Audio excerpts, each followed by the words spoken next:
Well, this is Nitin Dahad with the Times, and I'm here in the Ministry for the Economy, Enterprise and Strategic Projects, talking to the Minister, Silvio Schembri.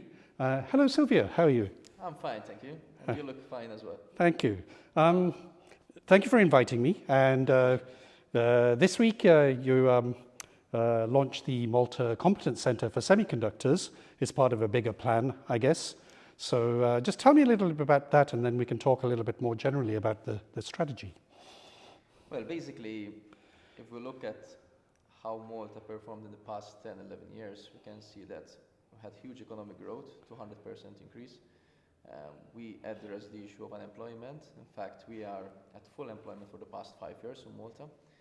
And we also addressed the issue of attracting foreign direct investment. Now we are in a situation whereby we have the luxury to decide what type of investment in Malta to assist and which type of investment is not aligned with our vision of where we want the country to be in the next 10, 15, 25 years. Correct. So basically, because we don't have an issue of unemployment, we don't have an issue of attracting FDI to a certain extent, we are therefore in a position to decide what type of activity we want to accommodate in our country. Our country, as you know, is a small island, so space is very limited. Of course. And as an economist, we have also this thing in mind to make maximum use of our scarce resources. Correct. So basically, that is what we're doing. And we are identifying the areas of the economic areas which yield more high value added and require less resources. And the semiconductor industry is one of these economic activity which we would like to continue seeing growing in our island. We already have reputable factories in Malta. Yes. The semiconductor industry. Just recently we have announced new investment by ST Microelectronics, which forms part of the IPCEI projects under the European Chips Act as well. Okay.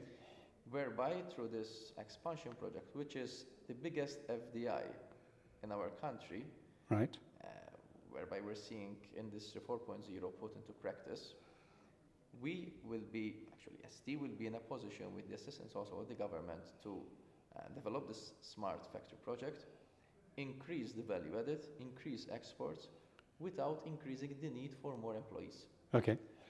And that is why we saw that not only assist ST in this project, but also as an opportunity, even following the CHIPS Act and the fact that, as you know, after COVID, the demand for chips increased substantially. Yes. We are looking at this industry as an opportunity for growth in Malta. And one central element for this industry to grow is definitely the requirement of skills. Okay, yes. And that is why the Competence Centre is an important element in the whole vision that we are seeing, not only for the semiconductor industry, but also in other areas which we are going to implement a similar model for the Competence Centre, but focused more on other areas, such as digital, such as precision engineering and aviation as a case in point. So this Competence Centre, when we have made agreements with IMEC, which needs no introduction, no.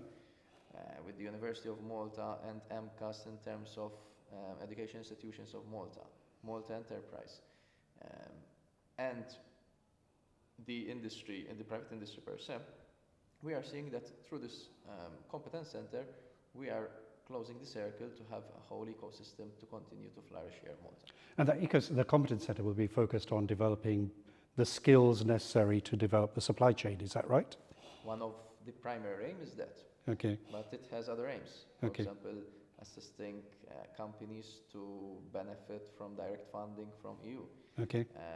Having this ecosystem together to have a sharing of best practices, to be able to have local operators discuss with each other and obviously be able to provide services to each other.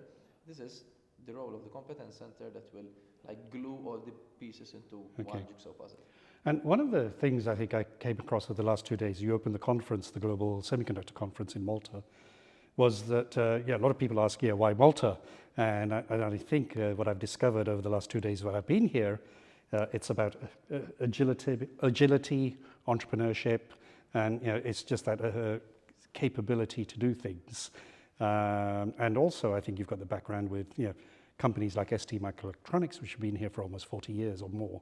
So I think you've got the alumni from that building. Is that right? Well, you mentioned all the parts, no? Okay.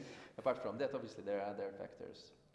Oh, sorry, I mentioned leadership as well, so I think that's the other thing. I forget leadership because obviously I'm in the lead, so I will not mention that from Okay. my part. But there are other prestigious instruments within our country. The fact that we are part of the European Union, the fact that we have the euro, the fact that we are an English-speaking country, and the fact that we have experience, and the fact also that if you look at our economy, it's quite diversified.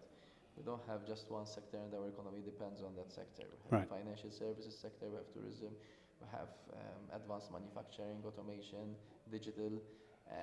We have quite a diversified and robust economy. So when companies would operate from Malta, and many people ask me the same question, but how can a small island with 400,000 people can be able to attract these huge companies? Yeah. But these huge multinational companies do not come to operate from Malta for the Maltese market. Right. So it's a given. It's naturally and obvious. Yes. They come and operate from Malta because of the stability that we provide in terms of political stability and economic stability. Yeah.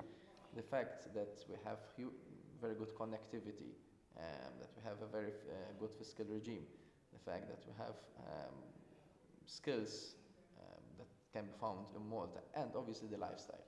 The lifestyle is I've been hearing that a lot in the last 2 days. And you have experienced it, no? Exactly, yes. So you can confirm that you have a nice lifestyle here. And that is also attractive to foreigners who would like to work from Malta in these specialized industries. Okay, thank you for your time. I just want to ask you one last question. And so this all ties in, you said earlier, it's part of a bigger strategy. Some of the areas which we cover in our sort of audience is the high-performance computing, the AI, and the startups. So in addition to the semiconductors, can you just maybe briefly touch on sort of what your vision is that covers all of those areas? Yes, in fact, just the day following the budget, I announced 13 strategic measures that will serve as a start to continue to develop our economy onto high value-added area. Right. In fact, 2 of these measures are first the startup and new startup framework.